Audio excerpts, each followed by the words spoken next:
بسم الله الرحمن الرحيم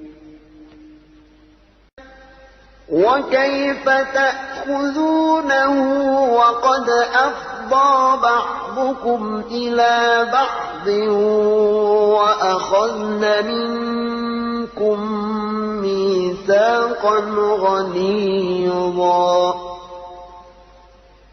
ولا تنكحوا ما نكح آباؤكم من النساء إلا ما قد سلف إنه كان فاحشة ومقتا وساء سبيلا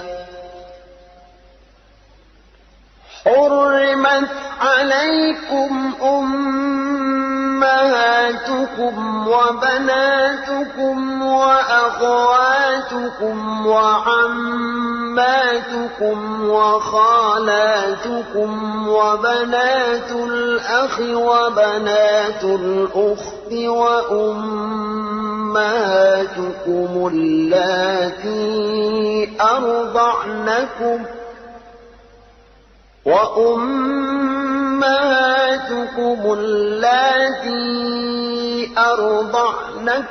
وأخواتكم من الرضاعة وأمهات نسائكم وربائبكم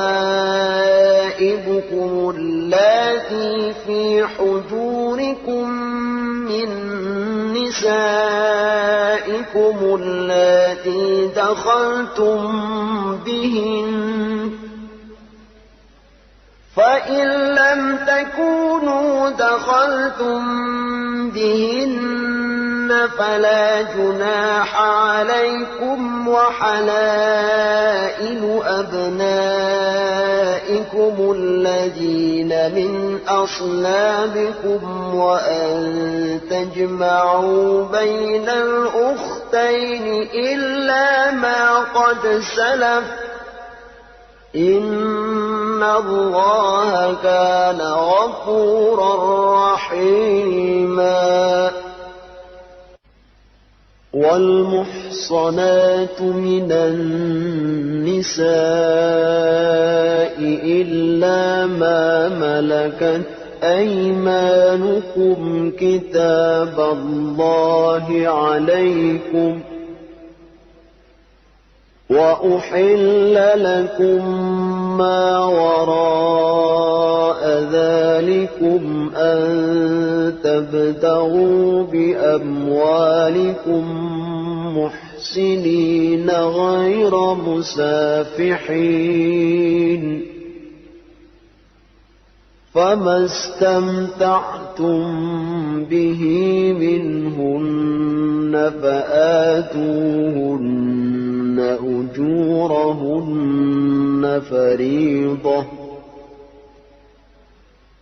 ولا جناح عليكم فيما تراضيتم به من بعد الفريضة إن الله كان عليما حكيما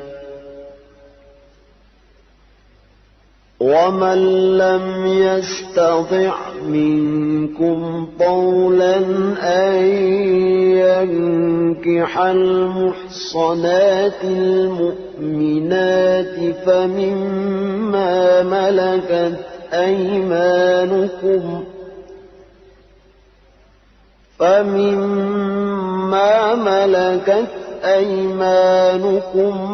من فتياتكم المؤمنات والله أعلم بإيمانكم بعضكم من بعض فانكحوهن بإذن أهلهن وآتوهن أجورهن بالمعروف بالمعروف محصنات غير مسافحات ولا متخذات أخدان فإذا أحسن فإن أتين بفاحشة فعليهن نصف ما على المحصنات من العذاب ذلك لمن خشي العنة منكم وأن تصبروا خير لكم والله غفور رحيم يريد الله ليبين لكم ويهديكم سنن الذين من قبلكم ويتوب عليكم والله عليم حكيم والله يريد أن يتوب عليكم ويريد الذين يتبعون الشهوات أن تميلوا ميلا عظيما يريد الله أن يخفف عنكم وخلق الإنسان ضعيفا يا أيها الذين آمنوا لا تأكلوا أموالكم بينكم بالباطل إلا أن تكون تجارة عن تراض منكم ولا تقتلوا أنفسكم إن الله كان بكم رحيما ومن يفعل ذلك عدوانا وظلما فسوف نصليه نارا وكان ذلك على الله يسيرا إن تجتنبوا كبائر ما تنهون عنه نكفر عنكم سيئاتكم وندخلكم مدخلا كريما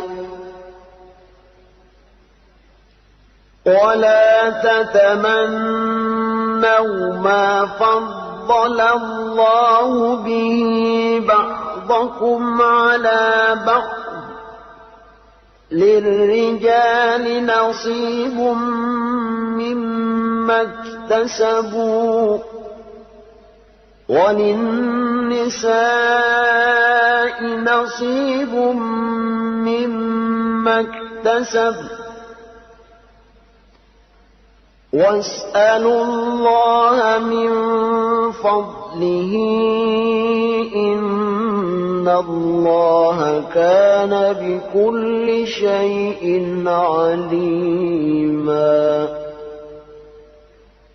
ولكل جعلنا موالي مما ترك الوالدان والأقربون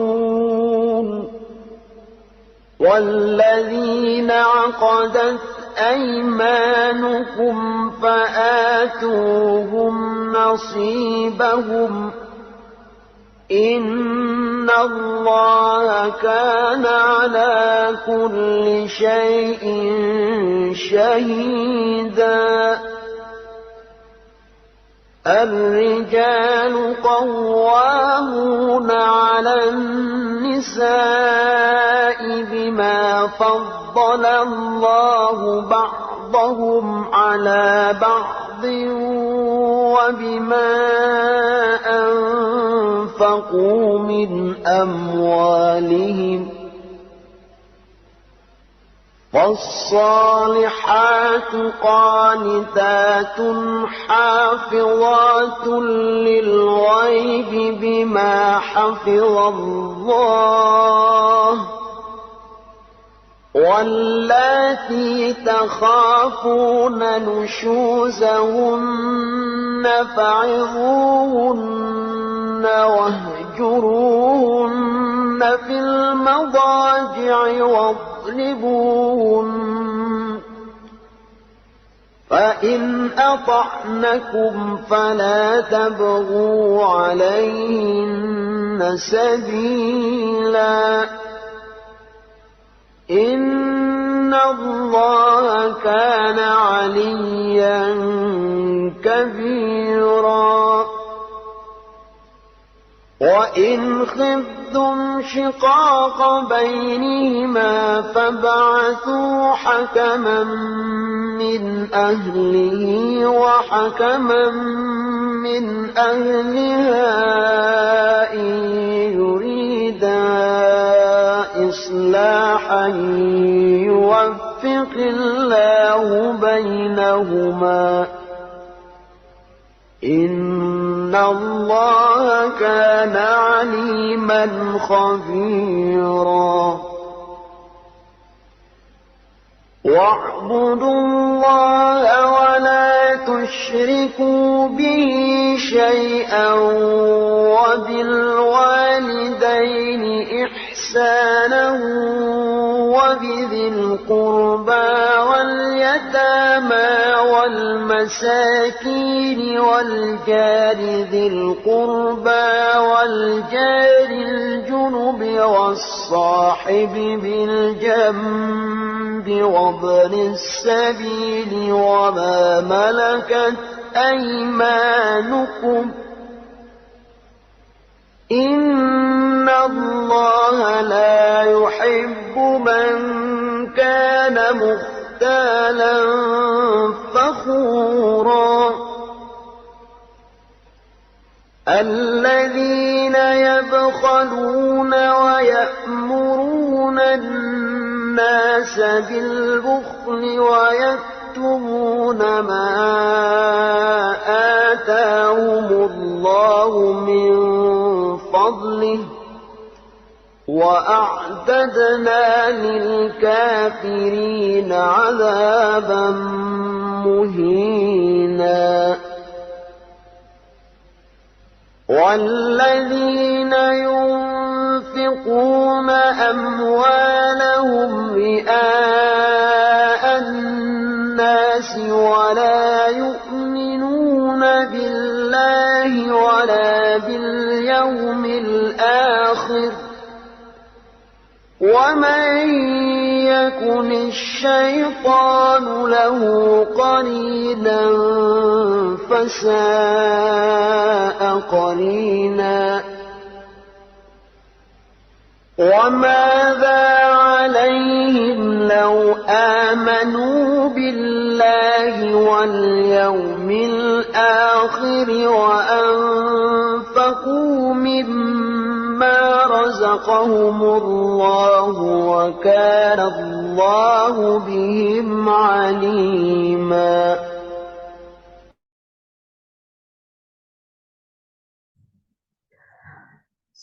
Assalamualaikum warahmatullahi wabarakatuh. Untuk jamaah semua mohon bersiap dan diharapkan memakai pakaian sesuai syariat karena kajian Akhwat Bergerak akan segera dimulai.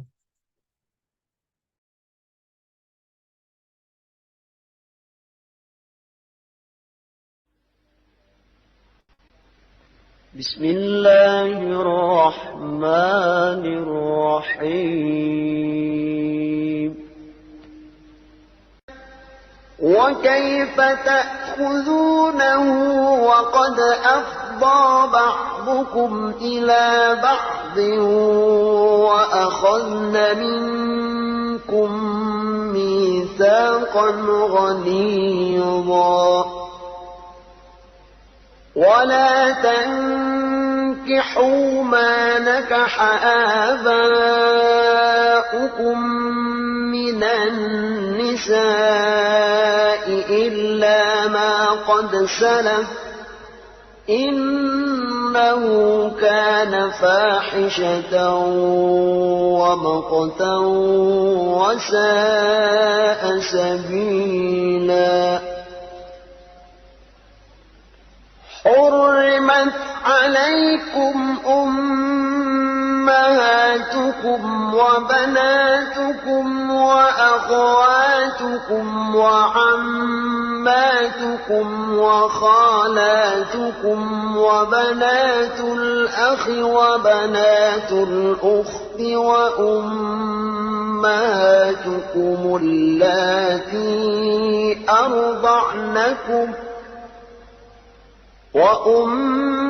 وأمهاتكم اللاتي أرضعنكم وأخواتكم من الرضاعة وأمهات نسائكم وربائبكم اللاتي في حجوركم من نسائكم اللاتي دخلتم بهن فإن لم تكونوا دخلتم بهن فلا جناح عليكم وحلائل أبنائكم الذين من أصلابكم وأن تجمعوا بين الأختين إلا ما قد سلف إن الله كان غفورا رحيما والمحصنات من النساء إلا ما ملكت أيمانكم كتاب الله عليكم وأحل لكم ما وراء ذلكم أن تبتغوا بأموالكم محسنين غير مسافحين فما استمتعتم به منهن فآتوهن أجورهن فريضة ولا جناح عليكم فيما تراضيتم به من بعد الفريضة إن الله كان عليما حكيما ومن لم يستطع منكم طولا أن ينكح المحصنات المؤمنات فمما ملكت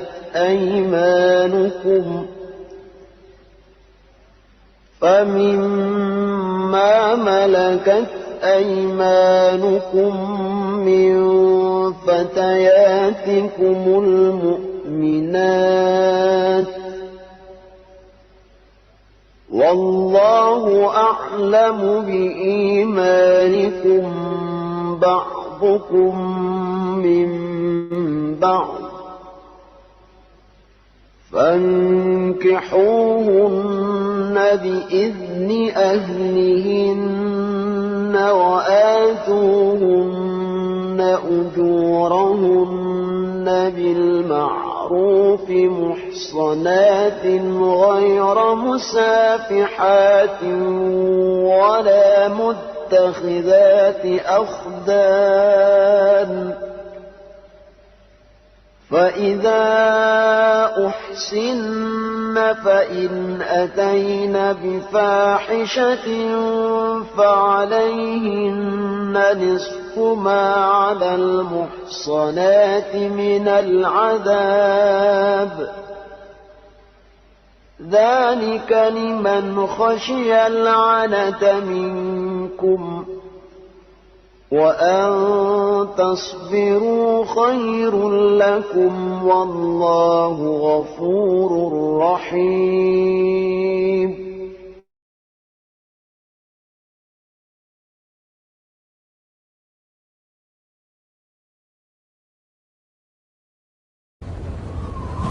بسم الله الرحمن الرحيم.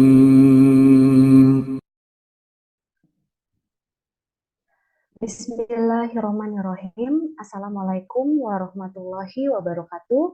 Alhamdulillahirabbil alamin wassalatu wassalamu ala asrofil anbiya'i wal mursalin wa ala alihi washabihi ajmain amma ba'du. Alhamdulillah, Masya Allah, Tabarakallah, saya dan jamaah bisa bertemu kembali dalam menuntut ilmu di Majelis Ilmu Kajian Khadijati Akhwat Bergerak bulan Oktober 2023. Mari kita ucapkan syukur pada Allah Subhanahu wa Ta'ala atas karunia-Nya, nikmat-Nya, ilmunya yang telah diberikan kepada kita. Juga kita sanjungkan junjungan pada Nabi Muhammad SAW yang telah mengajari kita ilmu yang diturunkan dari Allah pada beliau untuk kita sebagai umatnya. Dan hari ini, alhamdulillah, kita bertemu kembali dalam event kajian Akhwat Bergerak dengan tema Bergerak Terus Beri Manfaat Bagi Semesta. Sebelum kita mulai, mari kita dengarkan terlebih dahulu tilawah dari Ukhti Nurul. Langsung saja untuk Ukhti Nurul, saya persilakan.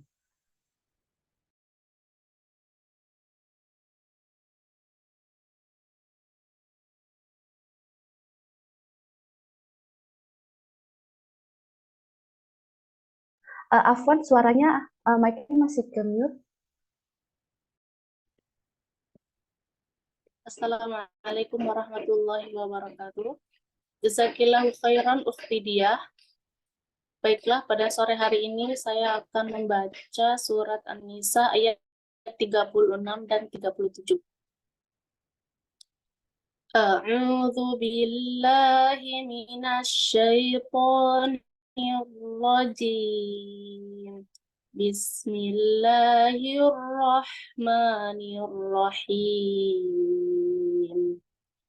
Wa'budullaha wa la tusyriku bihi syai'aw wa bil walidaini ihsana wa bidhil qurba wal yatama wal masakini wal jari dhil qurba والجار ذي القربى والجار الجنب والصاحب بالجنب وابن السبيل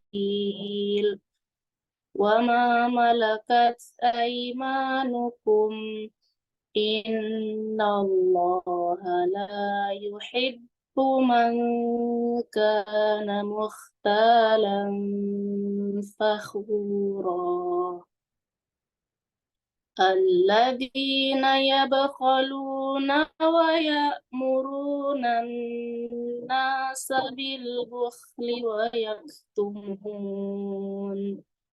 ويكتمون ما آتاهم الله من فضله وأعتدنا للكافرين عذابا muhina. Yang artinya, sembahlah Allah dan jangan kamu mempersekutukannya dengan apapun. Berbuat baiklah kepada kedua orang tua, karib kerabat, anak-anak yatim, orang-orang miskin, tetangga dekat dan tetangga jauh, teman sejawat, ibnu sabil dan hamba sahaya yang kamu miliki. Sedang sesungguhnya Allah tidak menyukai orang yang sombong dan membanggakan diri, yaitu orang kikir, menyuruh orang lain berbuat kikir, serta menyembunyikan karunia yang telah diberikan Allah kepadanya.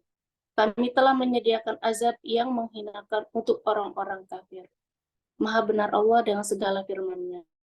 Assalamualaikum warahmatullahi wabarakatuh.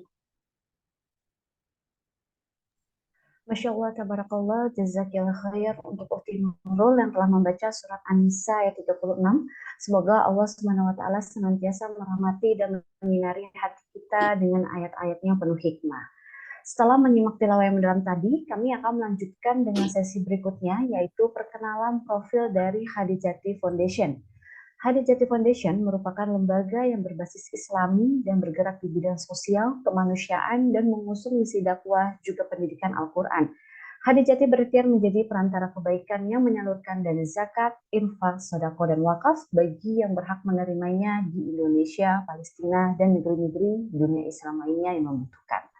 Salah satu fokus program Khadijati adalah terus peduli dan mendukung Muslim Palestina yang berjuang menghadapi penjajahan kaum Zionis dengan keutamaan mempertahankan tanah suci Masjidil Aqsa.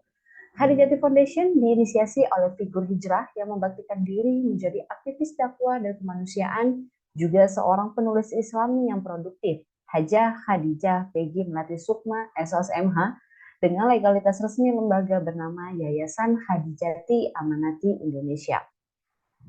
Itulah profil dari Khadijati Foundation. Kemudian saya akan membacakan profil dari Akhwat Bergerak Indonesia yang merupakan salah satu program yang diinisiasi oleh Teteh Khadijah sebagai inisiator dan diluncurkan oleh Khadijati Foundation sebagai sebuah gerakan keakwatan yang bekerja bagi dakwah dan kemanusiaan dunia Islam.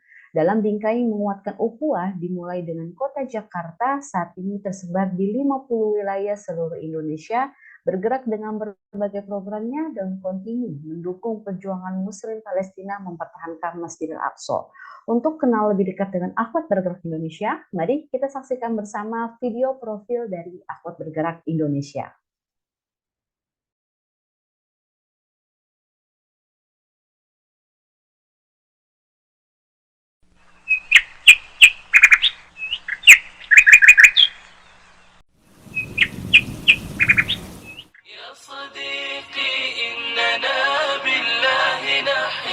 فهو نور وهو زاد والدليل يا صديقي حبنا يبقى إذا كنا لأجل الله نمضي للجميل وما خلقت الجن والإنس إلا ليعبدون نسعى بنصح أو دعاء كلما زلت خطانا أو ضللنا ذا السبيل يا صديقي حبنا يبقى إذا كنا لأجل الله نمضي للجميل نسعى بنصح أو دعاء كلما زلت خطانا أو ضللنا ذا السبيل يا صديقي فليكن ميثاقنا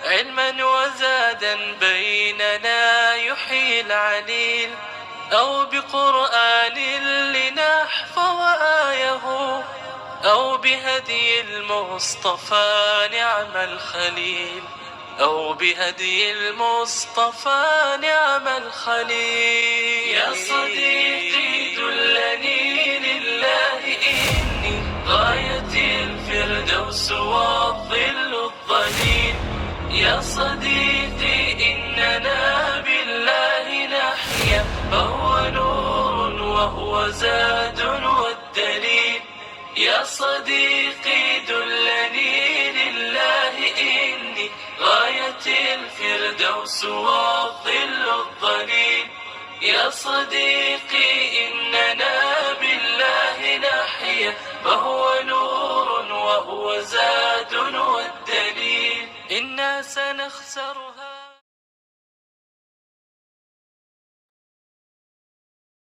Itulah video Akhwat Bergerak Indonesia, insya Allah akan selalu membantu yang membutuhkan baik di Indonesia maupun di luar Indonesia. Untuk info-info selengkapnya, jamaah bisa cek di akun Instagram kami di @khadijatifoundationindonesia, @akhwatbergerak_Indonesia, @mt_khadijatisalihah, dan @khadijati charity store. Dan Jamal bisa juga menyaksikan kajian bulanan Akhwat Bergerak yang sudah dilaksanakan pada bulan-bulan lalu di YouTube Akhwat Bergerak Indonesia dan di YouTube Hadijati Foundation. Untuk kajian Hadijati Muslimah Class dan Hadijati Kajian Akbar, boleh jemaah silahkan dilihat dan di-subscribe YouTube-nya.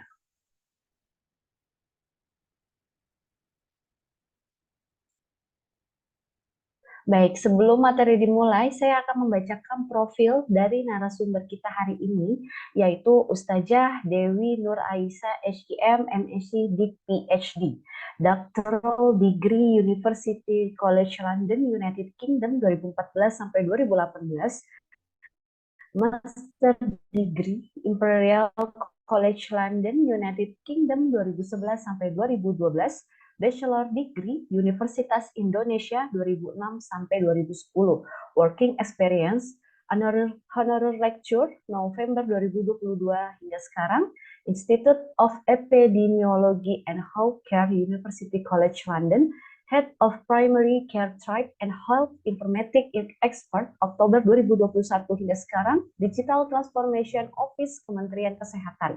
Senior Epidemiologi and Informatics Advisor April 2021 hingga sekarang, Australia Indonesia Health Security Partnership, Wakil Sekretaris Jenderal 2 Januari 2020 hingga sekarang di Ikatan Ahli Kesehatan Masyarakat Indonesia, Eksekutif Komite CHIP Konsortia Maret 2019 hingga sekarang, Childhood Infection and Pollution Konsortia, Honorary Senior Research Associate November 2020 hingga Oktober 2022, Institute of Epidemiology and Healthcare, University College London, Ketua Bidang Data dan Teknologi Informasi September 2020 hingga Desember 2021, Satuan Tugas Penanganan COVID-19 Nasional, Ahli Epidemiologi dan Pakar Informatika Penyakit Menular Maret 2020 hingga Agustus 2020 di Satuan Tugas Penanganan COVID-19 Nasional,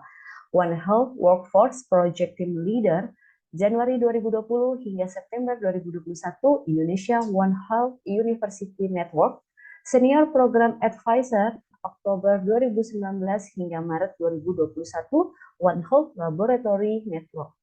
Academic Awards and Prizes, 50 Persona Femina Inspirational Figure April 2023, One Health World Congress Travel Award 2022 Singapura, Halal Trip 40 Inspiring Muslim Influence The Creators Agustus 2022, IPINI Awards Perempuan Inspirasi Indonesia 2021, Gatra Awards Icon Apresiasi Prestasi Anak Negeri di Masa Pandemi Desember 2021, Woman of the Year 2020, Her World Indonesia Oktober 2020, Bill and Melinda Gates Foundation Young Investigator Award 19 International Juni 2020, of Distinction Award in International Digestive Disease Forum Hong Kong Juni 2019, International Digestive Disease Forum Travel Grand Hong Kong Juni 2019, Inspirational Female Young Scientist Tempo Mei 2019, Asia Pacific Digestive Week Travel Award Seoul Korea November 2018, Escape Funding Initiative Stockholm November 2017, Best Abstract at International Liver Congress Amsterdam April 2017, Young Investigator Award on APA ESL Annual Meeting Februari 2017, National Winner of Imagine Cup Study Competition in World Citizenship Category TB Care Tuberculosis Detect and Care April 2016, Indonesia Presidential Scholarship from Indonesia Endowment Fund for Education Oktober 2014, dan memiliki 18 hak kekayaan intelektual serta penulis bestseller All Inspiration Me, Salihah Maustiari, All Inspiring Us. Masya Allah, tabarakallah. Itulah profil dari narasumber kita, Ustazah Dewi Nur Aisyah, yang banyak sekali pengalaman serta prestasinya. Semoga sore ini kita bisa belajar bersama, menyerap ilmu yang akan beliau sampaikan dan bisa menjadi manfaat bagi kita. Amin ya Rabbal Alamin. Dan langsung saja kami persilakan untuk Ustazah Dewi Nur Aisyah bergabung pada sore hari ini. Assalamualaikum Ustazah Dewi. Waalaikumsalam warahmatullahi wabarakatuh. Bagaimana kabarnya Ustazah sore hari ini? Alhamdulillah, luar biasa. Allahu Akbar. Masya Allah, syukron ya Ustazah sudah meluangkan waktunya di tengah kesibukannya. Baik, saya akan menyerahkan ke Ustazah untuk memimpin kajian sore hari ini yang membahas bergerak terus beri manfaat. Baik, jazakillah khair. Itu dia. A'udzubillahi minasyaitonirrajim. Bismillahirrahmanirrahim. Alhamdulillahirabbil alamin wa bihi nasta'in wa ala umuri dunya waddin wa salatu wassalamu ala asrafil anbiya'i wal mursalin wa ala alihi wa ashabihi ajma'in amma ba'du. Segala puji bagi Allah yang telah memberikan kita nikmat Islam. Segala puji bagi Allah yang masih meringankan langkah-langkah kaki kita menuju pintu-pintu kebaikan. Salawat serta salam senantiasa tercurah kepada junjungan kita Nabi Muhammad SAW beserta keluarganya, sahabatnya, dan seluruh pengikutnya yang senantiasa istiqomah di jalannya, dan insya Allah kita semua termasuk di dalamnya. Alhamdulillah di sore hari ini berkesempatan untuk bertemu secara daring gitu ya, secara online dengan akhwati fillah semua dengan tema yang diusung. Saya nggak akan bilang ini sebuah materi gitu ya, tapi mungkin akan lebih banyak sharing berkaitan dengan bergerak terus beri manfaat untuk semesta, terutama posisinya sebagai seorang wanita yang tentu punya kewajiban dan karakteristik yang berbeda gitu ya dibandingkan dengan laki-laki. Kita mulai dengan meng-highlight sebuah hadis gitu ya, perkataan dan pernyataan gitu ya dari baginda Rasulullah Shallallahu Alaihi Wasallam berkaitan dengan penghargaan Islam terhadap seorang wanita. Yang bahkan gitu ya dalam hadisnya diriwayatkan oleh Ahmad dan Muslim bahwa dunia dan seluruh isinya adalah perhiasan. Tapi disampaikan sebaik-baik perhiasan dunia adalah wanita yang salihah. Kita punya kedudukan luar biasa gitu ya, menjadi perhiasan dunia terbaik pada saat kita belajar gitu ya untuk menjadi seorang wanita yang salihah. Menjadi wanita yang salihah erat kaitannya dengan menjadi dan menjaga kemuliaannya. Apakah kemuliaan seorang wanita itu? Kemuliaan seorang wanita dia akan berbanding lurus. Artinya mengikuti dengan sesuai dengan kemampuannya dalam menjaga dan memelihara. Yang pertama adalah bagaimana ia mampu memelihara pandangannya, apa yang dia lihat, apa yang dia tonton. Yang kedua, bagaimana ia mampu memelihara lisannya, apa yang dia bicarakan, apa yang dia utarakan, apa yang dia sampaikan. Dan yang ketiga, kemuliaan seorang wanita akan berbanding lurus sama tingginya bagaimana ia mampu memelihara akhlak dalam kesehariannya. Bagaimana kita berhablum minan nas gitu ya, berhubungan dengan sesama manusia, bagaimana kita bisa menjaga adab, menjaga akhlak, sopan dan santun gitu ya dalam keseharian. Dan tidak kalah penting bagaimana seorang muslimah dapat menjaga kehormatan diri dan juga kehormatan keluarganya. Itu adalah nilai titik kemuliaan seorang wanita. Apa yang seorang wanita mulia lakukan, hanya pada Allah sajalah ia tetapkan cintanya, bukan kepada yang lain. Lewat apa? Lewat ibadah yang khusyuk dan amal-amal yang berlapis ikhlas. Ibadah tidak sekedar ibadah, tidak sekedar mendirikan badan gitu ya untuk melaksanakan sholat, tapi melakukan ibadah yang diiringi dengan kekhusyuan. Amal tidak sekedar beramal, tapi bagaimana amal-amal yang kita lapisi dengan keikhlasan. Ibaratnya tangan kanan memberi, bahkan tangan kiri nggak akan tahu. Tidak perlu tahu apa yang dikerjakan oleh si tangan kanan. Maka wanita mulia sejatinya adalah seorang bidadari. Mereka adalah penyejuk mata di dunia dan pendamping syuhada di surga. Subhanallah gitu ya. Sore hari ini kita belajar banyak bagaimana seorang wanita sangat mulia di hadapan Islam. Bagaimana kemuliaan seorang wanita sangat tinggi hakikat dan kedudukannya di hadapan Allah Subhanahu wa taala. Coba kita tarik sedikit, kita mulai belajar. Kalau tadi kita punya topik yang kita bahas, bagaimana akhwat bergerak. bagaimana muslimah dapat terus bergerak dan bermanfaat untuk semesta. Coba kita tarik ambil pelajaran dari beberapa perempuan yang ada. Belum ke muslimah, kita ke perempuan dulu. Ternyata menjadi seorang pemimpin gitu ya, ada beberapa women's leader yang ada di dunia gitu ya. Di dunia ada beberapa wanita yang memang memiliki posisi kepemimpinan yang cukup tinggi. Contohnya gitu ya, ada Angela Merkel, ini Chancellor yang ada di Jerman. Dia pernah menjadi Times Person of the Year karena kontribusinya sangat besar, dan Angela Merkel ini membuka pintu untuk Jerman bagi para pengungsi Syria. Atau kita pernah dengar presiden perempuan pertama di Liberia, namanya Ellen Johnson Sirleaf, yang menerima Nobel Prize di bidang perdamaian. Ada juga Sheikh Hasina Wajid, Prime Minister yang ada di Bangladesh, dan ayahnya merupakan presiden pertama di Bangladesh. Ada juga Aminah Gurib Fakim, seorang presiden di Mauritius, atau bahkan Queen Victoria of England yang membawa reformasi besar terjadi di Inggris, sehingga perubahan banyak terjadi. Kemajuan-kemajuan ekonomi, bidang geografi, sampai dengan perumahan pemukiman semuanya diimprove. Atau kita juga sering dengar gitu ya, yang dijuluki Iron Lady, Margaret Thatcher. Ini adalah Britain's first female prime minister. Yang ternyata seorang perempuan juga mampu memberikan dampak, dan dampaknya nggak kecil. Dampaknya bahkan bisa dirasakan lintas negara, di level internasional, bahkan di level nasional. Perempuan dapat memberikan manfaat kepada semestanya dengan apa yang ia tekuni, apa yang ia jalani.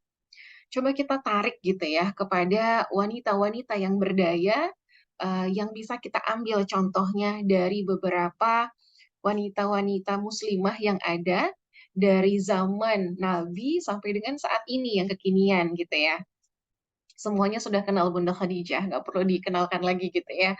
Mungkin yang pertama akan coba ditarik, diambil hikmahnya adalah bagaimana kita belajar kepada seorang Bunda Khadijah.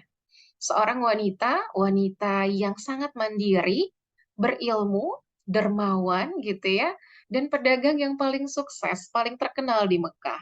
Kita belajar dari Bunda Khadijah untuk seorang perempuan bisa menjadi seorang entrepreneur gitu ya, entrepreneur yang sukses, entrepreneur yang jujur, entrepreneur yang juga dermawan, memberikan, menyisihkan sebagian hartanya gitu ya, dan memberikannya kepada yang membutuhkan. Kita belajar, perempuan bisa bergerak di bidang entrepreneurship gitu ya. Atau kita belajar dari Bunda Aisyah binti Abu Bakar gitu ya, punya peran besar dan ternyata cukup besar di bidang politik pada masanya. Tidak hanya di bidang politik, tapi juga di bidang keilmuan. Karena dari Aisyah, beliau meriwayatkan lebih dari 2.210 hadis yang menjadi sumber ilmu bagi umat Islam, bisa menyampaikan pidato di publik gitu ya, bahkan bisa memimpin perang.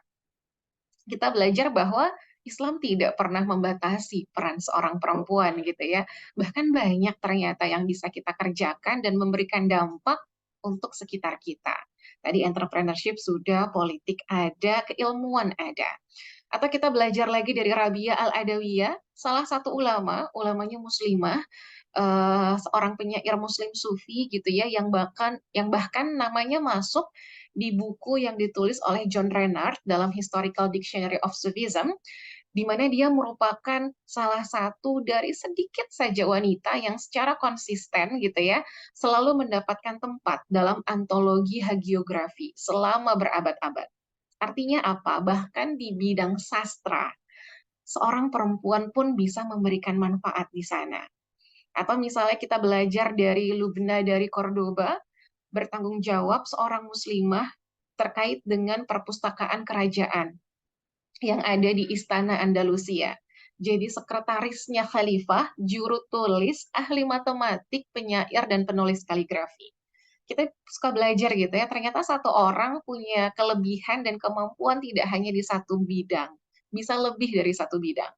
Tadi Aisyah gitu ya, cerdas, pintar, politiknya jalan, keilmuannya jalan, bahkan public communication-nya bagus gitu ya. Kalau kita tarik ke zaman kontemporer sekarang, kita belajar public speaking-nya bagus. Dari Lubna dari Cordoba, sekretarisnya Khalifah, juru tulis, ahli matematik juga, penulis kaligrafi juga. punya kelebihan lebih dari satu.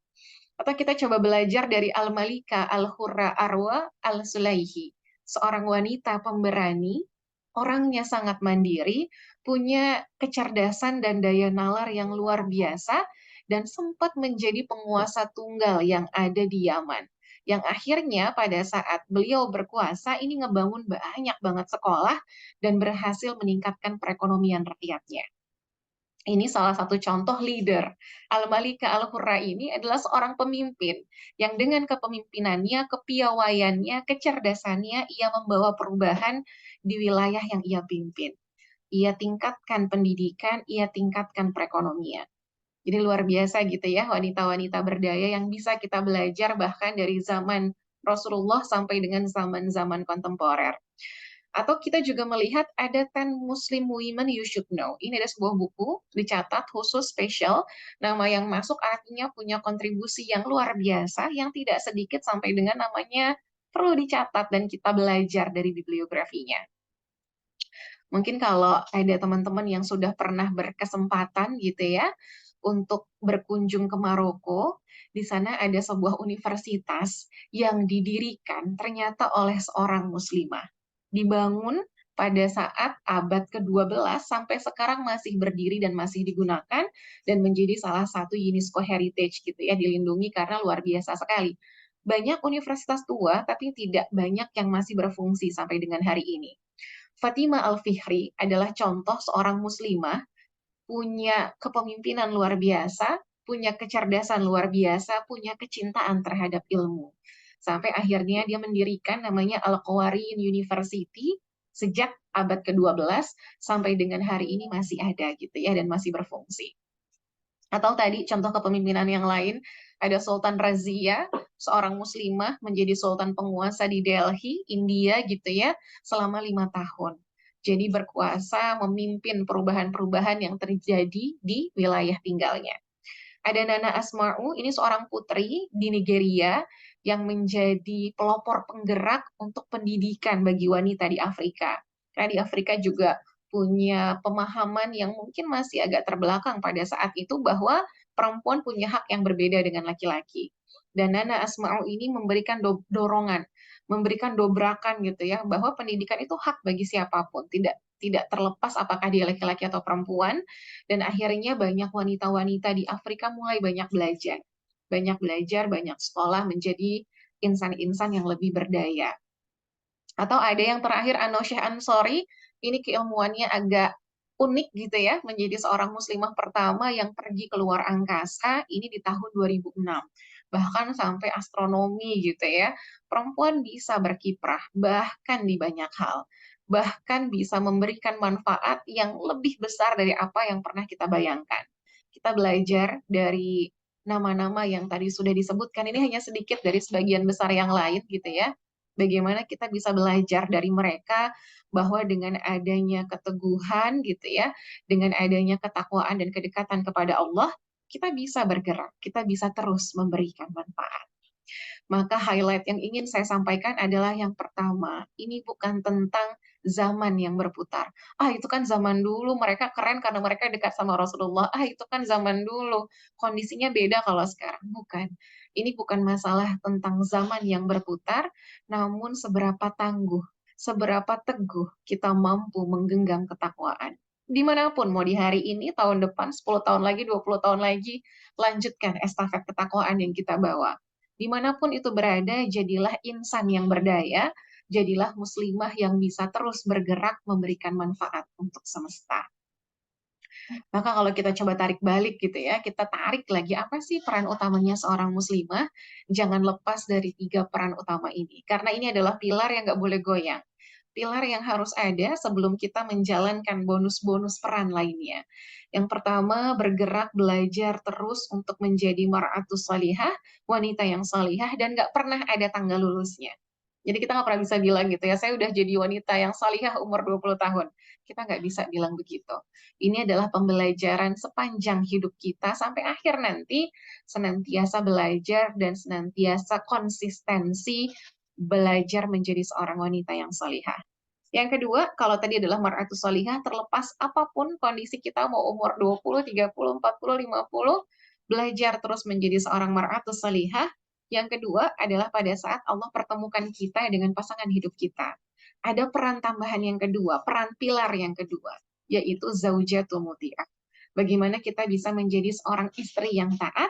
Dan yang ketiga, ketika Allah tambah peran lagi dengan seorang wanita mengandung, melahirkan, memiliki anak, menjadi ummul madrasah atau madrasah yang utama. Maka tiga peran ini adalah peran pilar. Tidak bisa digantikan, tidak boleh digeser prioritasnya. Kalau misalnya ada yang bertanya, berarti Mbak Dewi sibuknya apa sekarang? Saya ibu rumah tangga yang nyambi bantu Kementerian Kesehatan. Saya ibu rumah tangga yang nyambi ngajar di University College London gitu ya. Karena peran saya akan balik ke sini. Belajar, senantiasa belajar untuk menjadi mar'atus salihah, zaujatul muti'ah, dan ummul madrasah. Peran lainnya adalah peran-peran bonus yang Allah titipkan agar kita bisa berdaya dan bisa menabung pahala untuk kebaikan akhirat kita. Kalau misalnya kita lihat artinya seorang muslimah, bahkan seorang manusia, hakikat dasarnya akan punya dua hubungan yang tidak akan terlepas, yang senantiasa melekat dalam hidupnya.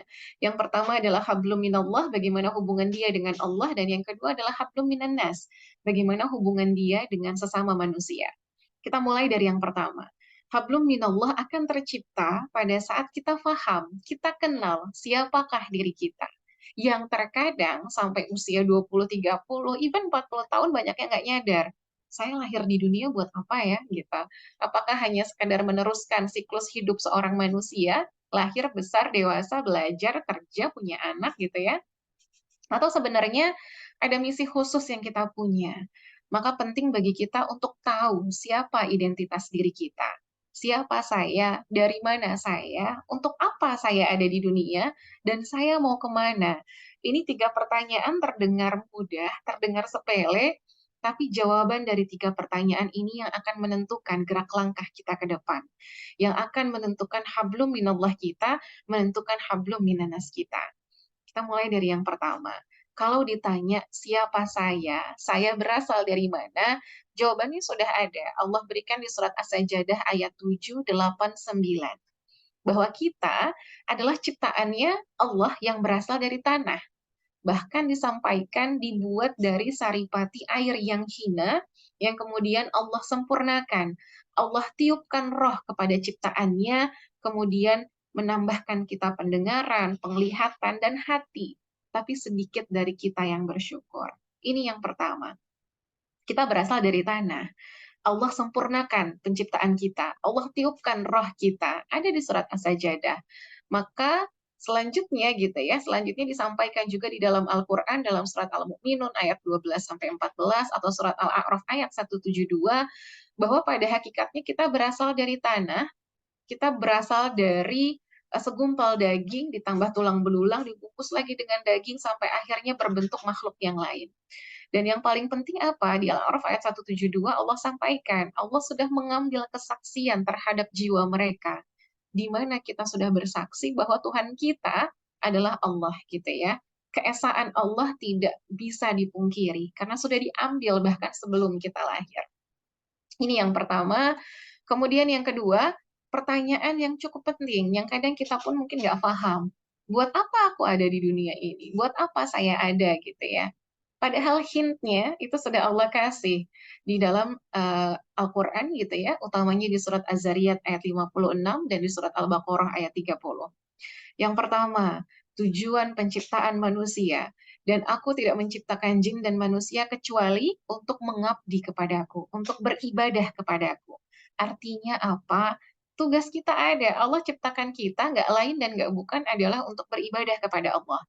Kita lupa nggak sama esensi itu? Iya sih kita sekolah, iya sih kita kuliah, iya sih kita kerja, panjangkan niat kita belajar, kita kuliah menuntut ilmu karena Allah. Bagian dari beribadah kepada Allah. Kita kerja bahkan gitu ya, kita luruskan niat kita. Kalau kurang kita sudah luruskan, kita panjangkan niat kita gitu ya. Bahwa kita melakukan segala aktivitas, mulai dari membuka mata, kita beres-beres rumah, ngurus anak, kita kerja, kita belajar, nggak lain dan nggak bukan, hakikatnya adalah bagian dari ibadah. Karena tadi, kita memang diciptakan Allah tidak lain dan tidak bukan untuk beribadah kepada Allah. untuk mengabdi kepada Allah. Jadi itu hakikat keseharian kita yang mungkin kita kadang suka lupa. Dan yang kedua, ada lagi peran kita di dunia. Di surat Al-Baqarah ayat 30, dan Allah berfirman bahwa sesungguhnya Allah hendak menjadikan seorang khalifah di muka bumi. Kita harus belajar, mulai memasukkan komponen value karakteristik seorang pemimpin. Minimal bagi diri kita sendiri, tapi akan jauh lebih baik lagi, dan kita belajar dari para muslimah yang sangat berdaya tadi. Mereka hidup bukan untuk diri mereka sendiri. Mereka hidup bahkan untuk memberikan dampak bagi orang lain, bagi masyarakatnya, bagi umat di dunia. Jadi subhanallah gitu ya, ketika disampaikan menjadi seorang khalifah di muka bumi, berarti kita akan memimpin, kita melakukan perbaikan, kita melakukan perubahan. Kalau ada yang nggak baik, kita perbaiki.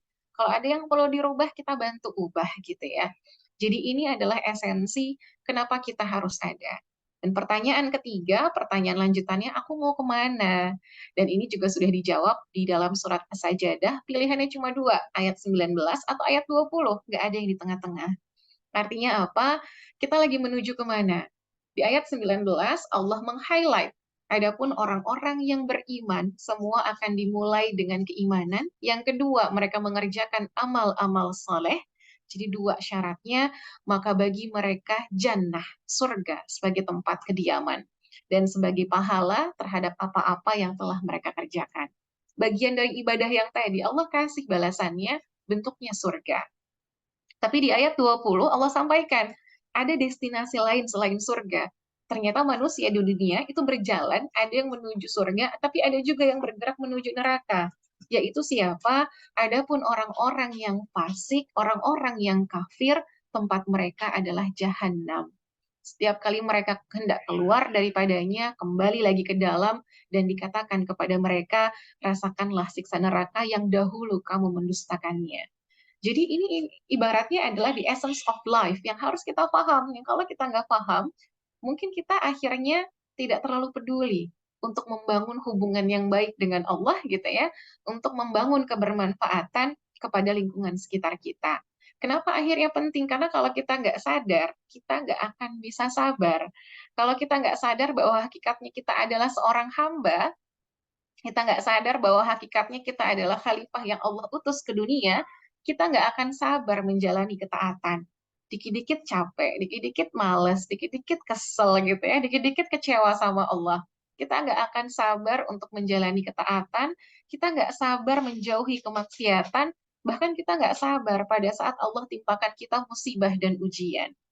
Ini pelajaran yang kita ambil gitu ya. Dalami dulu, pahami dulu the essence of our life. Kita berasal dari mana, kita mau kemana, apa yang harus saya kerjakan di dunia. Karena kalau sudah sadar, kita akan bisa lebih sabar. Allah suruh ibadah gitu ya, setiap hari Allah suruh sholat, zakat, puasa. Kita akan sabar, karena kita tahu saya sedang menuju As-Sajdah ayat 19. Kita akan sabar menjauhi kemaksiatan. Kita akan sabar untuk menjauhkan diri dari kesia-siaan. Itu adalah bagian ketika kita sudah sadar. Jangan sampai kita tidak sadar gitu ya. Dan di surat Al-Ahzab ayat 71, Allah sudah highlight kembali, barang siapa yang taat kepada Allah dan Rasul-Nya, sungguh dia akan mendapat keberuntungan yang sangat besar. Panduan kita itu aja, apa yang Allah sampaikan dalam Al-Quran, apa yang Rasulullah sabdakan dalam hadis-hadis sahihnya. Itu yang pertama, hablum minallah. Yang kedua, ada hubungannya sebenarnya. Karena tadi di Al-Baqarah ayat 30 sudah di-highlight, tugas kita adalah part of khalifah yang Allah utus di dunia. Ada sebenarnya hadis riwayat Ahmad, highlight yang lain gitu ya, yang Rasulullah sampaikan bahwa sebaik-baik manusia adalah orang yang paling bermanfaat bagi manusia yang lain. Ini yang kita coba bangun persepsinya. Karena ini akan menjadi the best version of human gitu ya. Apa sih versi terbaik dari kita ketika kita bisa ngasih manfaat yang paling banyak untuk orang yang lain. Maka dari hablum minanas tadi, pertanyaan selanjutnya, kalau tadi diminta bergerak terus, bermanfaat untuk semesta, kenapa sih saya harus bergerak? Kenapa sih kita harus bermanfaat gitu ya? Kadang kita suka nanya, ngapain saya capek-capek, kenapa nggak diem aja gitu. Dalam Al-Baqarah ayat 201, dan sebenarnya ini adalah doa yang senantiasa kita sampaikan di setiap sholat kita gitu ya. Kita selalu minta sama Allah. Doanya apa sih? Rabbana atina fid dunya hasanah wa fil akhirati hasanah wa qina adzabannar. Kita minta sama Allah. Dan ternyata yang kita minta itu bukan cuma kebaikan akhirat, tapi kita minta sama Allah kebaikan di dunia. Ya Tuhan kami, berikanlah kami kebaikan di dunia. Artinya kita nggak cuma mengerjakan ibadah setiap hari, tapi ada kebaikan di dunia yang juga kita kasih, yang juga kita hasilkan. Ada kebermanfaatan yang kita beri untuk manusia yang lain, dan di ultimate goal-nya ditutup di paragraf terakhir. Dan peliharalah kami dari siksa api neraka. Ini doa kita setiap hari. Kita minta sama Allah kebaikan, tidak hanya di akhirat, tapi juga kebaikan di dunia. Bagaimana hari-hari kita di dunia, ini berlimpah kebaikan, berlimpah keberkahan dari Allah. Jadi ini yang coba kita bangun gitu ya. Dan Allah sampaikan lagi dalam surat At-Taubah ayat 105, bekerjalah kamu, maka Allah dan Rasul-Nya serta orang-orang mukmin akan melihat pekerjaanmu itu. Kita diminta bekerjalah, nggak cuma diam atau beribadahlah, tidak. Allah minta sama kita bergerak, jalan, ayo usaha gitu ya. Dan Allah akan menghitung setiap derai usaha yang kita lakukan, setiap butir kelelahan yang kita keluarkan, setiap bulir keringat, setiap kepenatan ada hitungannya. Dan tidak pernah terluput dari perhitungan Allah yang maha sempurna. Jadi nggak perlu takut ngerasa capek gitu ya. Karena hidup di dunia ini tugasnya memang capek. Tugas kita adalah bekerja untuk bisa menjadikan ladang amal dan menjadi bekal kita di akhirat. Karena pada akhirnya apapun yang kita kerjakan di dunia dikembalikan sama kita di hari akhir gitu ya. Jadi tugas kita adalah bekerja, memberikan manfaat, terus bergerak dan Allah Maha melihat.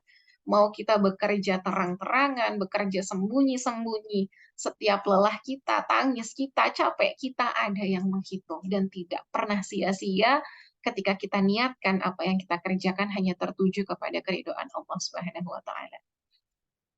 Maka ini quotes-nya Imam Syafi'i bagi saya sih luar biasa gitu ya. Di mana Imam Syafi'i menyampaikan, jadikanlah akhirat di hatimu, dan ini adalah the most priority one, priority nomor 1 gitu ya. Kita harus orientasinya adalah akhirat. Apapun yang kita kerjakan, kita capek-capek di dunia, tujuan akhir kita adalah akhirat. Saya capek-capek sekolah, saya mau kerja, saya mau bermanfaat untuk orang, untuk menabung pahala agar Allah hadiahkan surga. Tujuan kita adalah akhirat di hati. Tapi kita jadikan dunia itu di tangan. Dalam artian ada di genggaman kita, bisa kita pegang, bisa kita atur gitu ya, tapi nggak di hati. Pada saat Allah nggak kasih, kita nggak akan kecewa, karena adanya di tangan. Gampang kita dapatkan, mudah juga kita lepaskan. Tapi kalau adanya di hati, kita nggak akan pernah mau merasa kehilangan. Kita nggak akan pernah mau menyia-nyiakan akhirat kita hanya demi kesenangan dunia yang sifatnya sementara. Jadi jangan pernah tertukar. Mana-mana yang harusnya ada di hati, mana-mana yang perlunya cukup di tangan saja, dan yang ketiga, kematian di pelupuk matamu. Karena kita nggak pernah tahu usia hidup kita di dunia itu sampai kapan. Yang bahkan misteri masalah kematian pun nggak ada yang pernah tahu, sekalipun Nabi Muhammad Shallallahu Alaihi Wasallam. Nggak ada yang tahu. Tapi tugas kita adalah mengerja kebaikan, karena kita nggak pernah tahu garis finish kita di umur berapa. Di umur 63, 60, 58, bahkan 30 tahun. Tidak ada yang pernah tahu. Maka tugas kita bergerak dan terus bergerak mengejar kebaikan di dunia. Maka tadi kalau sempat disampaikan, bergerak terus gitu ya untuk memberikan manfaat kepada semesta. Kalau katanya Mark Sanborn gitu ya, tidak ada yang bisa mencegahmu memilih menjadi luar biasa. Karena saya yakin gitu ya, muslimah-muslimah itu luar biasa dengan perannya yang begitu banyak, itu saja sudah sangat luar biasa gitu ya. Silahkan kita define, kita coba bangun gitu ya, apa yang kita inginkan agar kita bisa menjadi bukan hanya sekedar muslimah biasa, tapi muslimah yang luar biasa, yang bisa memberikan kebermanfaatan kepada semesta. Lewat jalan apa? Yang pertama, mungkin ada sebagian dari akhwat gitu ya, yang punya kegemaran, kesenangan gitu ya, di bidang keilmuan misalnya. Kita bisa bermanfaat, kita bisa memberikan kebaikan gitu ya melalui keilmuan yang kita punya. Misalnya kalau misalnya ada yang menjadi dosen misalnya atau ada yang menjadi pengajar misalnya, kita bisa berkontribusi menuangkan hasil pemikiran kita dalam jurnal ilmiah internasional misalnya, konferensi-konferensi global gitu ya, dari keilmuan atau penelitian yang kita lakukan. Kita bisa menyampaikan informasi dari keilmuan yang kita miliki untuk orang banyak. Ini salah satu contohnya misalnya yang di sebelah kiri, ini pada saat salah satu chapter di tesis saya gitu ya, ini masuk ke dalam majalah kedokteran internasional karena hasil penelitian saya menjadi rekomendasi untuk ahli hepatologi se-Eropa. Dari hasil studi, hasil keilmuan kita, jadi rekomendasi dan digunakan dan berdampak pada ratusan ribu bahkan jutaan pasien gitu ya, karena menjadi rekomendasi tata laksana yang ada di lapangan. Itu contoh bagaimana keilmuan bisa memberikan dampak. Atau yang kedua gitu ya, ini yang di atas pada saat saya diundang untuk mengisi acara di salah satu televisi swasta, diminta menjelaskan mengenai kanker serviks, gimana cara mencegahnya.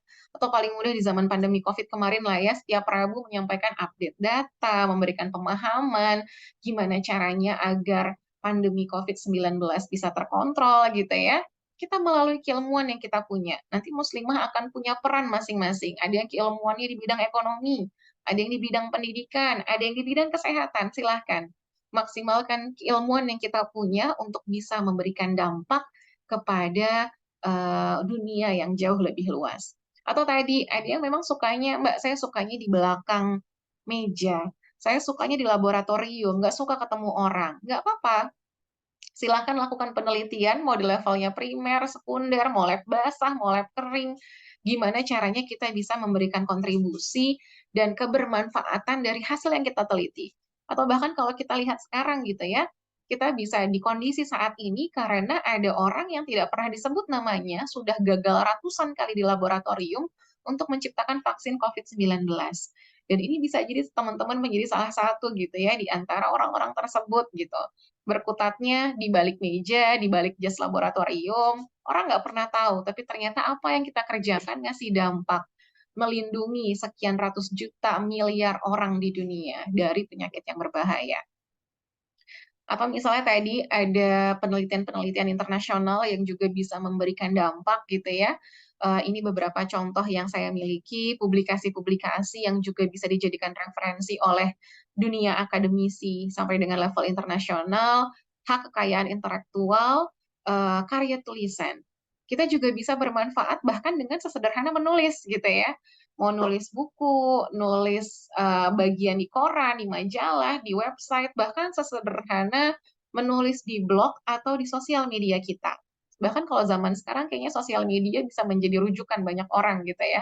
Apa yang kita tulis, apa yang kita share, apa yang orang baca, ini bisa menjadi sumber amal jariah kita gitu ya, untuk orang lain belajar, orang lain bergerak untuk berbuat kebaikan misalnya, dari karya-karya tulisan yang kita buat.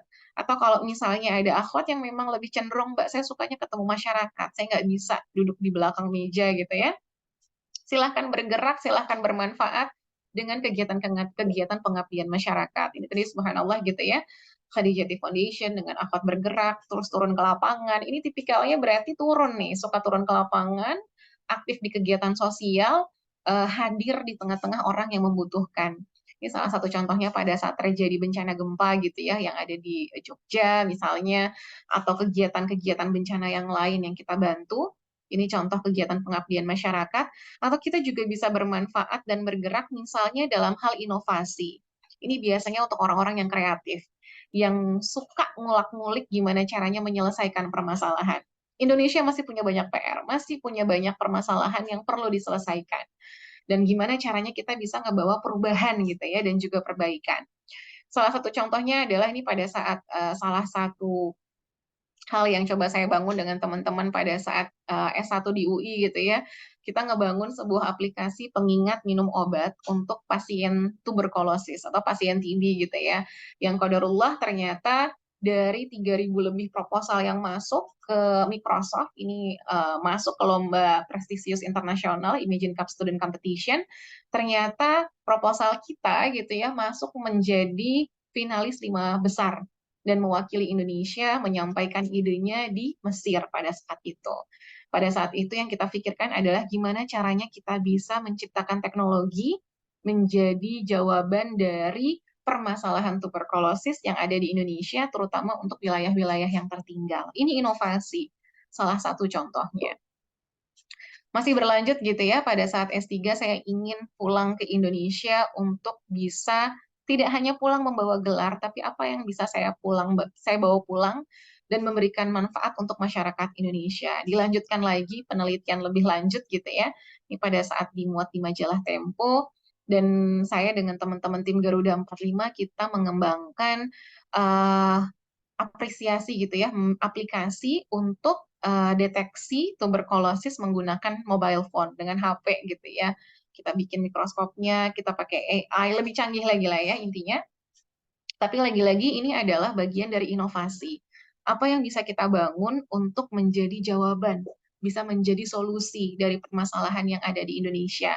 Jangan pernah berhenti membangun kontribusi. Ini beberapa hal, membangun sistem informasi terintegrasi di Satgas Penanganan COVID-19 Nasional, dan saat ini diamanahkan untuk memimpin transformasi digital layanan kesehatan primer di seluruh Indonesia di Kementerian Kesehatan. Intinya adalah ayo akhwat gitu ya, kita terus bergerak, terus bermanfaat, memberikan dampak, dan senantiasa menjadi bagian dari solusi. Jadikan diri kita adalah bagian dari orang-orang yang mampu memecahkan permasalahan, menjadi solusi, membawa perbaikan untuk negeri ini. Mau di wilayah nasional, di wilayah lokal, di wilayah regional, bahkan internasional. Tidak ada yang bisa mencegahmu memilih menjadi muslimah yang luar biasa. Jadi bahkan di level internasional nggak ada batasan gitu ya, nggak ada batasan yang membuat kita akhirnya harus malu, harus mundur gitu ya. Bahkan dengan hakikat kemuslimahan kita. Maka catatan selanjutnya adalah bagaimana pengembangan peranan seorang muslimah di tengah peran yang cukup banyak kita pegang. Yang pertama adalah seimbang dalam menjalankan peran. Peran menjadi seorang ibu, peran menjadi seorang istri, peran menjadi seorang peneliti, peran seorang pengajar misalnya, atau peran seorang entrepreneur misalnya. Seimbangkan peran kita dan tidak pernah menegosiasikan pilar yang 3 tadi, karena itu yang paling utama. Sisanya bonus tambahan. Yang kedua, kalau kita ingin bisa memberikan manfaat, kita harus mulai belajar bahkan dari sekarang untuk kerjanya cepat dan bisa produktif. Ini kalau akhwat kemungkinan akan jauh lebih mudah gitu ya, karena memang secara fisiologis gitu ya, kita punya kemampuan untuk melakukan hal yang simultan secara bersamaan lebih dari satu hal. Belajar dari sekarang, bangun kebiasaan untuk mulai kerja cepat, untuk bisa produktif. Saya punya mindset gitu ya, kalau orang lain butuh waktu 3 bulan mengerjakan sebuah tugas, akan saya selesaikan dalam waktu 1 bulan. Itu mindset saya, itu value yang saya punya. Jadi saya akan selalu mengusahakan untuk bisa kerja cepat dan bisa produktif. Yang ketiga, dan ini cukup penting, adalah bagaimana kita bisa itqon, kita bisa profesional dalam bekerja dan juga beramal. Nggak pernah ngasih kortingan kualitas kerja kita. Kita senantiasa profesional, nggak menurunkan kualitas kerja, meskipun tadi, misalnya saya lagi S3, saya punya anak 1 gitu ya, kemudian saya berpikir bahwa, udahlah tesis saya nggak usah bagus-bagus, saya kan ibu, punya anak, yang lain belum pada menikah misalnya. Enggak. Jangan pernah menurunkan kualitas kerja kita. Meskipun kita adalah seorang istri, kita adalah seorang ibu, tetap profesional dalam setiap aspek yang kita kerjakan. Dan yang keempat, akhirnya kalau mau kerja cepat, produktif, bisa itqon, harus menyusun rencana, harus menyusun strategi, bagi waktunya gimana gitu ya. Punya 24 jam, waktunya sama, bikin perencanaan yang matang. Dan yang kelima, jangan pernah takut untuk memiliki mimpi yang tinggi dan siap untuk berkarya. Dan yang terakhir, kalau kita mau punya output yang lebih banyak, tentu harus siap lebih lelah untuk menempa diri, lebih lelah dibandingin yang lain, itu udah pasti. Karena qadarullahnya gitu ya, sunatullahnya adalah seseorang yang sehari bekerja selama 10 jam akan jauh lebih banyak dibandingkan mereka yang kerja selama 2 jam gitu ya. Kita harus siap lebih lelah, siap untuk menempa diri kita dalam hal kebaikan gitu ya, dalam kesehariannya. Maka saya yakin akhwati fillah, setiap cita-cita ini pasti akan terwujud, tapi ada syaratnya. Mungkin ini dirangkum dalam 6 hal besar. Yang pertama, cita-cita itu akan terwujud apabila yang pertama akan dimulai dan punya akar yang kuat terhadap keimanan. Kita bangun keimanan kita dulu, kita perkuat keimanan kita. Yang kedua, setelah imannya dikuatkan gitu ya, adalah keikhlasan yang mendalam. Karena harus ikhlas, lebih capek, lebih sedikit tidur, lebih lelah gitu ya, harus disiapkan, dilengkapi dengan keikhlasan yang mendalam. Yang ketiga, harus senantiasa punya semangat yang berkobar-kobar. Semangat gitu ya dalam setiap pergantian waktu, pergantian zaman gitu ya, tetap semangat. Dan yang keempat, harus punya perencanaan yang rapi. Yang kelima, kalau sudah direncanakan, diamalkan. Dan yang keenam adalah siap untuk berkorban. Karena nggak mungkin kesuksesan bisa didapat tanpa adanya pengorbanan. Jadi 6 kuncinya dimulai dari iman, ikhlas, semangat, perencanaan, amal, dan juga pengorbanan. Maka yang terakhir pesan saya untuk akhwati fillah semua, jadilah muslimah yang otentik. Apa sih otentik itu? Muslimah yang tahu mau dibawa kemana hidupnya, di tengah hiruk-pikuk zaman, di tengah segala macam sosial media, dengan segala tawaran-tawaran menggiurkannya gitu ya. Kita kembalikan ke nilai hablum minallah yang tadi, kita kembalikan kepada essence of life yang tadi. Kita tahu mau dibawa kemana hidup kita. Kita lagi ngejar yang mana, As-Sajdah ayat 19 atau 20. Akhirnya kita mulai menyusun peran dan prioritas apa yang perlu kita kerjakan. Karena kita tahu di end goal-nya dari hidup saya adalah mau ke sana. Dan untuk ke sana saya butuh mengerja. Kerjanya peran apa, prioritasnya gimana. Dan yang ketiga, ini cukup penting untuk perempuan, karena perempuan lebih suka baper gitu ya. Jangan mudah terpengaruh dengan godaan atau pencapaian orang-orang di sekitar kita. Oh si X anaknya udah 5, kita udah nikah 10 tahun masih belum punya anak. Oh si B dia rumahnya udah 3, oh si C udah keliling 30 negara. Nggak peduli gitu ya, dalam artian bahwa kita tahu kita mau kemana, kita tahu yang kita tengah kejar adalah surga. Maka yang harus membuat kita cemburu bukan pencapaian dunia, tapi sudah sejauh mana kedekatan kita kepada Rob kita. Itu yang paling utama. Jadi kalau sudah paham hidupnya mau dibawa kemana, yang akan ia lakukan, muslimah yang otentik adalah ia akan fokus untuk mengerja kebaikan dan perbaikan dirinya. Dia mulai dari dirinya, nggak banyak komentarin orang. Dia akan fokus terhadap kebaikan dan perbaikan dirinya, bagaimana ia senantiasa berada dalam ketaatan kepada Rabb Sang Maha Pencipta, bagaimana ia senantiasa merunduk dalam ketakwaan seorang hamba. Itu yang paling penting, itu yang harus dijaga. Dalam Al-Quran Allah sudah mengingatkan dan berlomba-lombalah karena dunia ini adalah arena pertarungan, bersegeralah karena sejarah gak pernah nunggu kesiapan kita, bekerjalah karena hanya mereka yang berusaha yang akan mendapatkan, dan berangkatlah karena diam di tempat tidak akan pernah mengubah keadaan.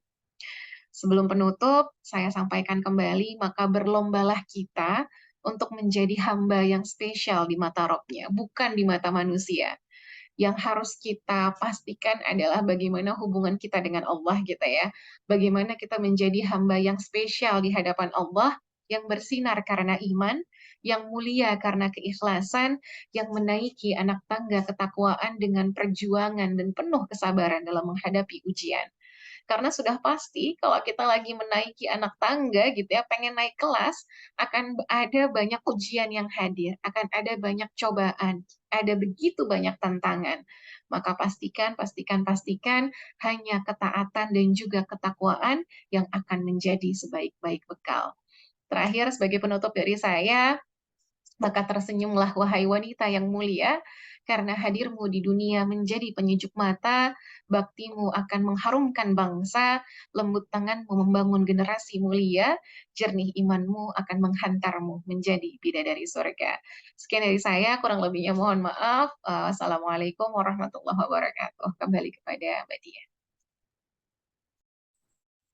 Waalaikumsalam warahmatullahi wabarakatuh. Alhamdulillah, itulah penjelasan dari Ustazah Dewi Nur Aisyah terkait tema hari ini. Selanjutnya, Kita akan buka sesi tanya jawab. Alhamdulillah sudah ada 2 penanya di kolom chat.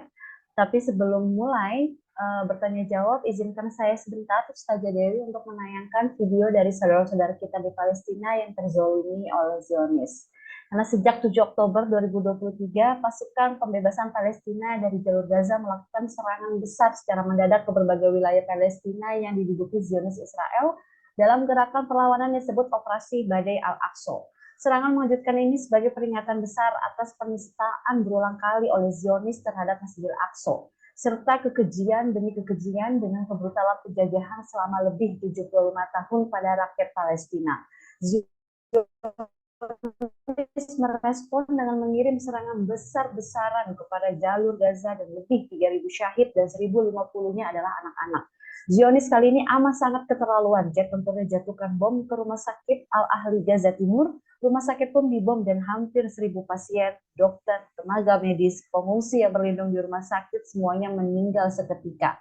Ya Rob, tolonglah seluruh kaum muslim yang berjuang, kuatkan persaudaraan kami, iman dan takwa kami, juga kuatkan armada-armada perjuangan kaum muslim dengan niat yang lurus ya Allah. Teruskan doa dan mari tunjukkan kepedulianmu, la haula wala quwwata illa billah. Mari kita lihat videonya bersama.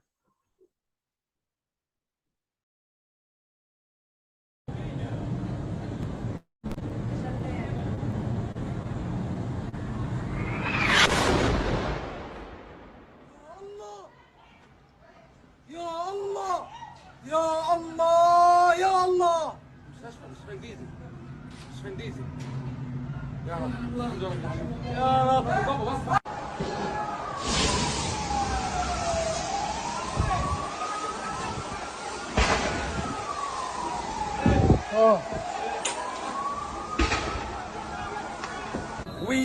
We have seen a massacre, a genocide for the people. They were sleeping only under the trees. No rooms, nothing, no shelters. They have bombed them by rockets. No one has injured. All of them has been killed. This is a genocide. الثقة علينا حسبنا الله ونعم الوكيل. مش قادر اشوف شبشبه. علينا وين بدي اطلع؟ اختي ايش هذا؟ حسبنا الله ونعم.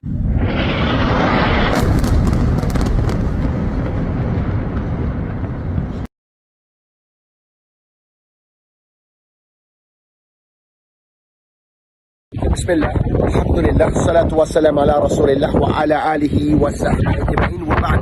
السلام عليكم ورحمة الله وبركاته teman-teman dimana. Ana Reza Abdul Jabbar, Sekretaris Jenderal daripada New Zealand Board of Imams Jami'ah Imah fil New Zealand. Hari ini kita dengar kabar duka luar biasa yang telah berlangsung puluhan tahun. Kami kutuk keras perbuatan rezim Zionis Israel, laknatullah alaihim, yang telah membombardir tanpa peri kemanusiaan ke atas rumah sakit Al-Ahli di Gaza. Ini adalah bentuk double standards at its best. Subhanal halkil azim, Allahul musta'an wa alaihi tiklan. Saya Khadijah Peggy Melati Sukma. Kembali lagi saya ingin mengingatkan kepada kita semuanya kaum muslim bahwa apa yang kita dengar, kita saksikan, kejadian yang begitu pedih dan perih yang sedang kita simak sejak tanggal 7 Oktober 2023, perlu diingat ini bukan kejadian yang terjadi sejak 7 Oktober 2023, tapi ini adalah penjajahan, kebrutalan, kekejian, pembunuhan, pembantaian, perampasan hak hidup, perampasan tanah yang terjadi sejak 1948 ketika kelompok Zionis mendeklarasikan berdirinya negara Israel di tanah yang mereka jajah, yaitu tanah Palestina. Tetapi jika kita mundur ke belakang 1918, itulah waktunya di mana Zionis Yahudi memobilisir dan dimobilisir memasuki tanah Palestina, mendompleng kepada induk semangnya pada saat itu, yaitu kekuatan dari sekutu pasca Perang Dunia Pertama yang dimotori oleh Inggris dan Prancis. Ya ayyuhal ikhwah, kaum muslimin dimanapun teman-teman dan sahabat berada, berpihaklah teman-teman. Agama ini, agama al-Islam, agama di mana kita dipastikan dan disuruh dan diperintahkan oleh Allah Rabbul Azza, Rabbul Ka'bah untuk berpihak. Untuk tidak berada di tengah-tengah, untuk tidak berada di atas pagar. Berpihaklah teman-teman. Wallahal azim, kalaulah seekor burung kecil mampu berpihak ketika Ibrahim alaihissalam sedang ingin dibakar oleh kaum kufar, maka apatah lagi kejadian hebat seperti ini. Wallahal azim, berpihaklah teman-teman dengan apa yang kita miliki dan bantulah saudara-saudari kita. Allahumma ansur muslimin wal muslimat, ikhwanina fi Filistin wa ikhwanina fil Gaza. Allahumma amin. Allahumma amin. Sekali lagi kami dari New Zealand bersama seluruh kaum muslimin yang berada di New Zealand, kepada saudara-saudara di Indonesia, kami kembali lagi mengingatkan, gunakan segala daya yang kita bisa, karena tidak pernah ada yang berubah bagi umat Islam. Bahwa yang diperjuangkan saudara-saudara kita di Palestina, pertama adalah hak hidupnya, haknya untuk merdeka, dan yang paling utama dalam akidah mereka ada tanah suci umat Islam yang mereka juga harus pertahankan dan perjuangkan, mewakili kita semua kaum muslim. Seperti yang disampaikan Syekh Riza, pilihlah di mana kita semua berdiri di hadapan Allah Subhanahu wa taala. Wallahal azim, on the day of Yamul Hisab, we all will stand in front of Allah Rabbul Alamin, our creator, our maker, Allah Jalla wa Ala, and Allah Rabbul Alamin will ask you and me and everyone, where do you stand? May Allah Subhanahu wa ta'ala make us stronger in this trial and make sure that we stand with Al-Aqsa Al-Sharif, with Palestine, with كل المسلمين في كل مكان. آمين اللهم آمين. طيب بارك الله فيكم، حياكم الله. السلام عليكم ورحمة الله. السلام عليكم ورحمة الله.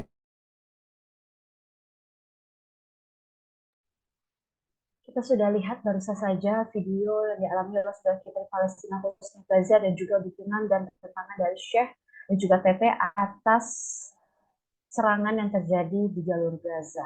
Dan bagi jamaah yang ingin membantu saudara kita di Palestina dengan cara berdonasi, bisa melalui Khadijati Foundation dengan langsung kirim ke nomor rekening di 78910111018 atas nama Yayasan Khadijati Amanati Indonesia, yang nomornya bisa jamaah lihat di layar ini. Bisa langsung ditulis atau difoto atau di screenshot. Bisa lihat juga di running text yang berjalan di bawah ini. Atau bisa juga jamaah lihat di postingan-postingan kami, atau silakan langsung menghubungi nomor online care Khadijati Foundation yang tertera pada layar Zoom ini.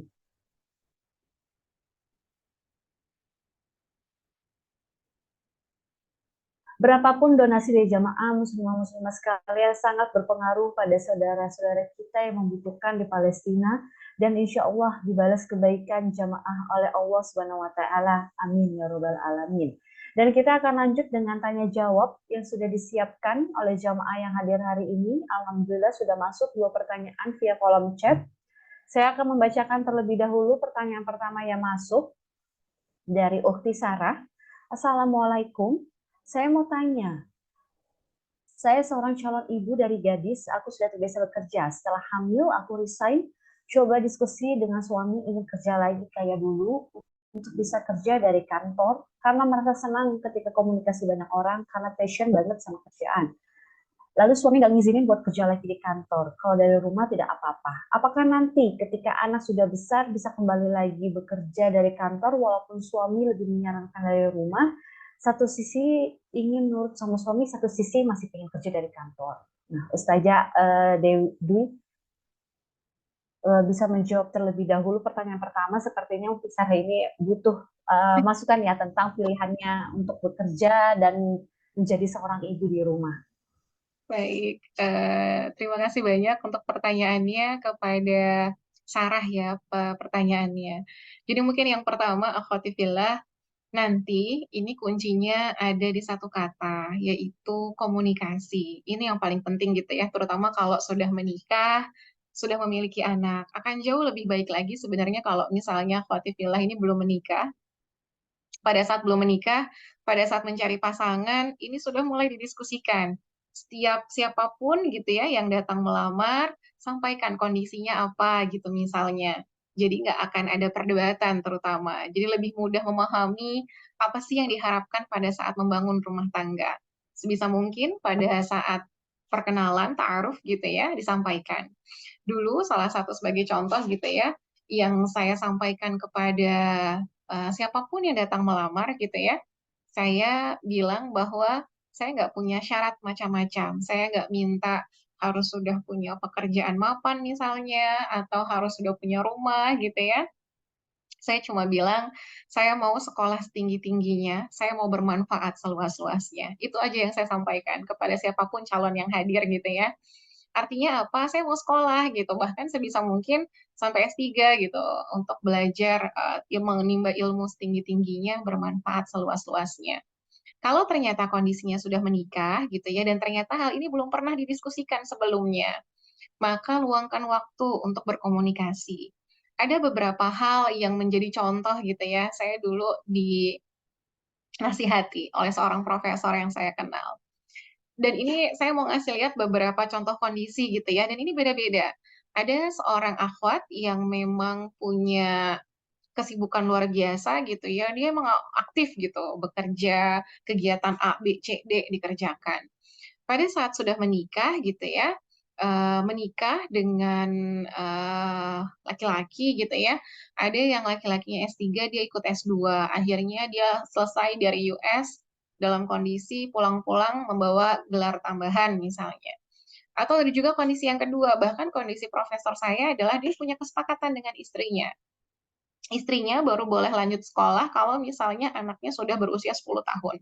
Itu kesepakatan yang mereka buat sendiri. Dan profesor ini memenuhi janjinya. Sekarang si ibu gitu ya, istrinya ini sudah selesai S3 bahkan sekarang. Dia seorang atlet, ibunya seorang atlet, mau belajar S2, belajar S3, tapi memang dilakukan pasca anaknya sudah berumur 10 tahun. Ini ada komunikasi yang harus kita bangun dengan pasangan. Ke depan mau seperti apa gitu ya, pertimbangannya apa saja, dan bukan kayak diskusi 10 menit, 5 menit, enggak. Mungkin akan agak panjang gitu ya, untuk kita menyampaikan apa sih yang kita inginkan gitu ya. Di luar dari yang kita inginkan, kita bertanggung jawab atas pilihan kita. Kita bertanggung jawab bahwa tidak ada yang terbengkalai dengan penambahan peran yang kita ambil. Karena bagi saya sering ngomong gitu ya ke akhwat-akhwat yang lain, ibaratnya itu, ibaratnya adalah hukum kekekalan energi. Kalau misalnya sebelum nikah, akhwat ini memang punya energinya 100%, dia ikut BEM, dia ikut kegiatan sosial masyarakat, dia dakwah di tempat A, B, C, D. Pada saat sudah menikah, energinya tetap 100%, cuma berubah bentuk. Ada yang bentuknya 100% dialihkan menjadi ibu rumah tangga misalnya, ada yang energinya berpindah, jadi energinya kekal. Hukum kekekalan energi tetap berlaku, cuma beda bentuk. Ibaratnya berubah aja karena sudah berubah masanya. Dan mungkin ketika anak-anaknya sudah besar, akhirnya energinya berubah lagi. Sehingga si ibunya bisa mengubah energi yang sebelumnya fokus mengurus rumah tangga, berubah lagi menjadi kegiatan yang lain. Jadi itu yang saya pahami gitu ya. Nanti coba bangun komunikasi dengan suami, semoga Allah mudahkan gitu ya, dan bisa menyeimbangkan peran apapun yang kita ambil di masa terbaik kapanpun, yang menurut Allah itu adalah masa terbaik bagi kita. Intinya adalah jangan pernah membatasi manfaat yang bisa kita kasih. Karena dari rumah pun kita bisa gitu ya, kayak sekarang nih, misi online udah di mana-mana. Kita bisa menggali begitu banyak kebaikan, bahkan dari rumah gitu ya, itu bisa. Jadi dari sekarang coba difikirkan strateginya, kalaupun belum bisa keluar rumah, berkontribusi dari dalam rumah itu pun bisa kita kerjakan dan bisa memberikan dampak untuk lingkungan sekitar. Itu mungkin untuk penanya pertama. Baik, selanjutnya karena Ustazah Dewi hanya tidak bisa terlalu lama, kita ambil satu penanya lagi dari Rice Hand. Untuk Ukti Salwa Sania Nisa, mungkin bisa mengaktifkan kameranya dan menyampaikan pertanyaannya dengan singkat kepada Ustazah Dewi. Ya, Ukti Salwa, persilakan. Baik, terima kasih. Bismillahirrahmanirrahim. Sebelumnya terima kasih atas kesempatannya. Ustazah Dewi, kebetulan saya adalah pembaca buku Awe Inspiring Me dari yang sudah Ustazah tulis, Masya Allah. Dan ternyata eh, sama-sama dari rumpun kesehatan, yaitu saya kesehatan masyarakat yang baru lulus kuliah banget nih 1 bulan yang lalu. Nah, jujur mungkin pertanyaannya, eh, jujur saat ini saya masih merasakan kebingungan sebetulnya kemana arah saya harus melangkah gitu. eh, Pengalaman, dikatakan pengalaman banyak juga tidak banyak, tetapi saya masih merasa kurang gitu keilmuan saya sendiri gitu dari ranah kesehatan, sedangkan saya ingin banyak memberikan kebermanfaatan untuk orang lain gitu. Keilmuan yang saya rasakan pun masih sangat kurang gitu. Sehingga sebenarnya bisa nggak sih saya gitu untuk menjadi seorang yang bermanfaat bagi orang lain di keilmuan, di ranah keilmuan saya gitu.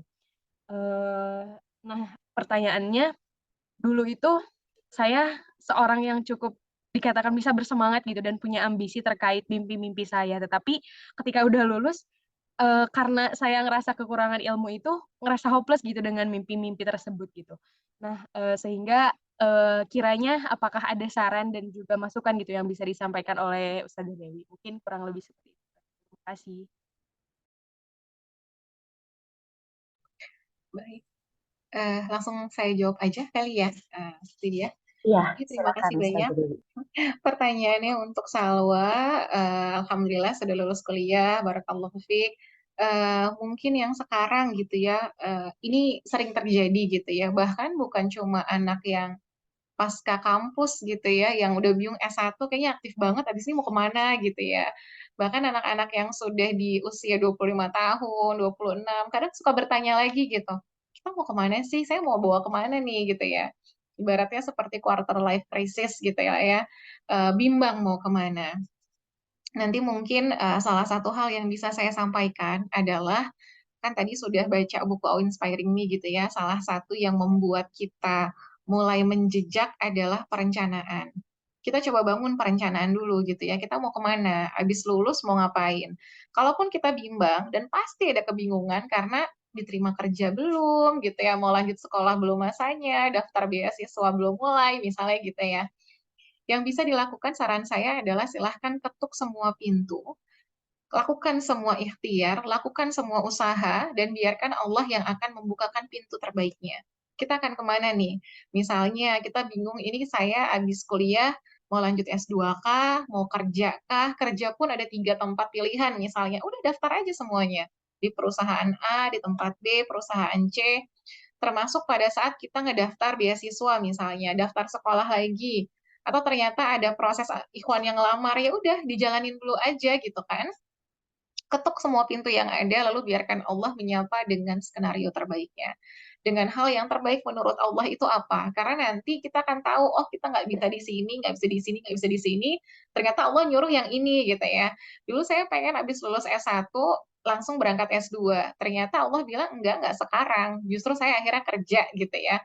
Dan ternyata dari kerja itu bisa meningkatkan CV saya, yang ngebuat saya lebih mudah untuk keterima S3.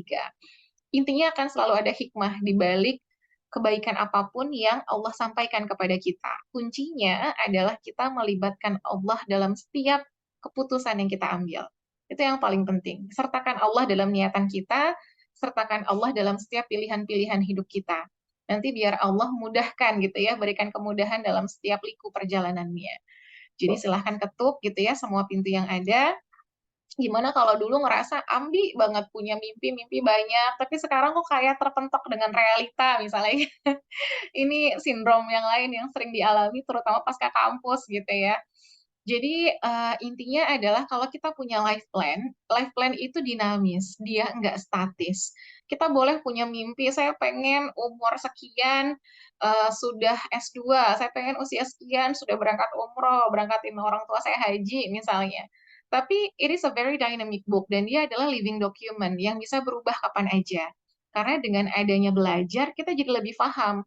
Mungkin gitu ya, dulu saya suka banget nih sama bidang keilmuan X gitu ya. Tapi ternyata setelah saya bekerja, kok kayaknya seru juga ya belajar di bidang Y gitu ya. Ini banyak yang kejadian kayak gitu. Akhirnya life plan kita is a living document dan dia boleh berubah. Saya punya mahasiswa bimbingan misalnya dari Malaysia, dia kerja di Singapura, background-nya adalah biology gitu ya. Tapi sekarang dia suka sama public health dan akhirnya dia ngambil masternya public health. Boleh nggak? Boleh. Jadi ternyata setelah dia bekerja dia ngelihat kayak lebih seru ke sini ya ternyata. Akhirnya dia mulai mengganti tujuan gitu ya, mulai mengganti tujuan sehingga sekarang berfokus kepada bidang kesehatan masyarakat. Nah, nanti sama. Kita punya life plan itu ibaratnya kayak kompas buat kita bergerak biar kita nggak terlalu bingung untuk berjalan. Kalaupun pada akhirnya life plan kita harus berubah, dan itu memang berubah karena kehendak Allah, nggak ada masalah gitu. Jadikan itu living document yang bisa berubah. Tapi tujuannya nggak berubah. Tujuan akhirnya adalah tetap mengejar keridhoannya Allah. Jalannya aja yang beda. Awalnya pengen lewat jalan A, harus lewat jalan B. But that's okay. Karena apapun yang kita kerja, selama kita kerjakan hanya karena dan untuk Allah saja, berkahannya akan sama. Ini justru sebuah proses yang membuat kita jauh lebih dewasa untuk memahami, menjalani skenario terbaik dari Allah gitu ya, yang punya sebaik-baik rencana untuk setiap hamba. Itu mungkin Salwa dari saya, semoga Allah mudahkan setiap urusannya. Alhamdulillah, wa syukurillah. Terima kasih untuk seluruh jamaah yang sudah bertanya. Karena keterbatasan waktu, mungkin yang pertanyaannya belum terjawab oleh Ustazah Dewi hari ini, bisa mengirimkan pertanyaannya via admin Khadijah Dakwah Online untuk diberikan nanti ke Ustazah Dewi, lalu nanti Ustazah Dewi akan menjawabnya dan akan diberikan jawaban secara tertulis ya. Mohon maaf sekali tidak bisa bertanya langsung.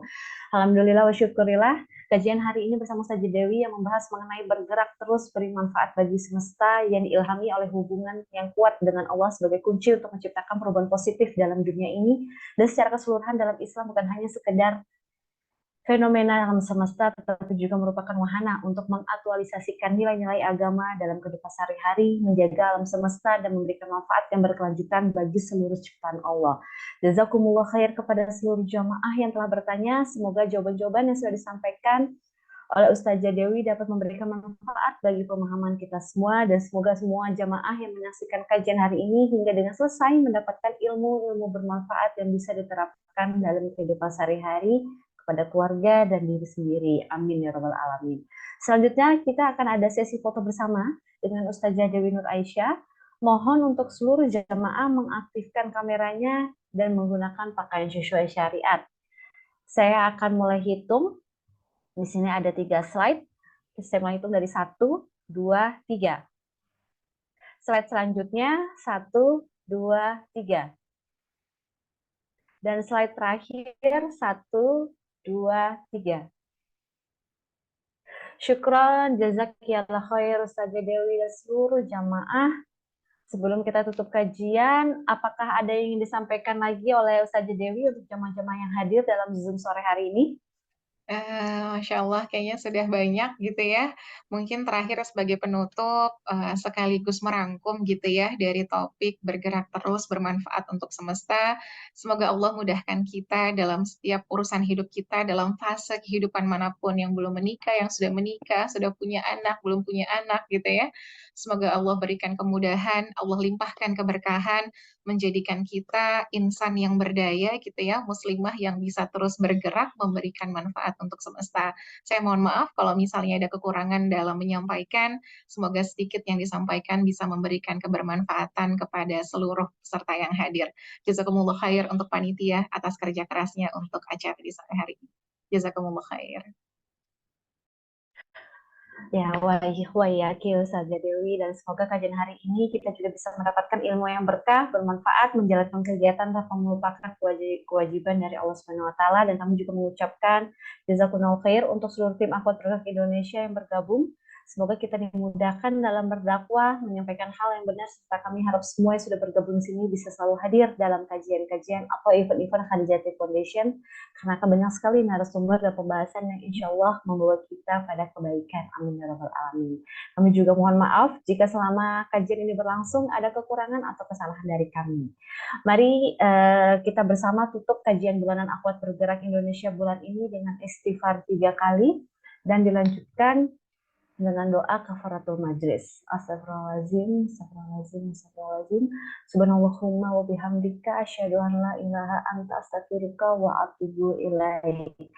Dan sahabat dan seluruh jamaah dan di sini, kita juga mari berdoa dan mendukung juga untuk saudara muslim kita di Palestina. Semoga Allah memberikan kemenangan dan membinasakan musuh. Amin ya rabbal alamin. Untuk saudara-saudara kita di Palestina yang sedang berjuang mempertahankan Masjidil Aqsa. Al-Fatihah. Bismillahirrahmanirrahim. Alhamdulillahirrahmanirrahim. Ar-Rahmanirrahim. Maliki yaumiddin. Iyyaka na'budu wa iyyaka nasta'in. Ihdinas siratal mustaqim. Shiratal ladzina an'amta 'alaihim ghairil maghdubi 'alaihim waladdallin. Amin ya rabbal alamin. Ya Rabb, muliakanlah Islam dan kaum muslimin. Ya Allah, tolonglah kaum muslimin dan mujahidin di Palestina. Ya Allah, teguhkanlah iman mereka, turunkanlah ketentraman di dalam hati mereka, serta satukanlah barisan mereka. Ya Allah, hancurkanlah kaum kufar dan kaum musyrikin, dan jadikanlah kami, umat muslim yang berdiri teguh dalam keberpihakan kami terhadap perjuangan saudara muslim di Palestina, sehingga kami selamat dari pertanggungjawaban kami di yaumil hisab kelak. Amin. Allahumma amin. Alhamdulillahirabbil alamin. Untuk seluruh jamaah, terima kasih untuk luangan waktunya kita berdoa bersama untuk saudara-saudara kita yang ada di Palestina. Sampai berjumpa lagi di kajian berikutnya, dan semoga terus bisa membimbing, dan Ustazah terima kasih juga, semoga terus bisa membimbing dan menginspirasi kita semua. Dan pastikan jamaah terus ikuti, lihat update-update terbaru mengenai kegiatan kami di Instagram @khadijati_foundation Indonesia.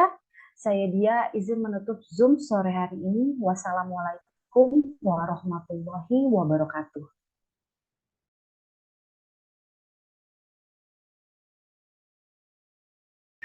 Sadaqallahul azim.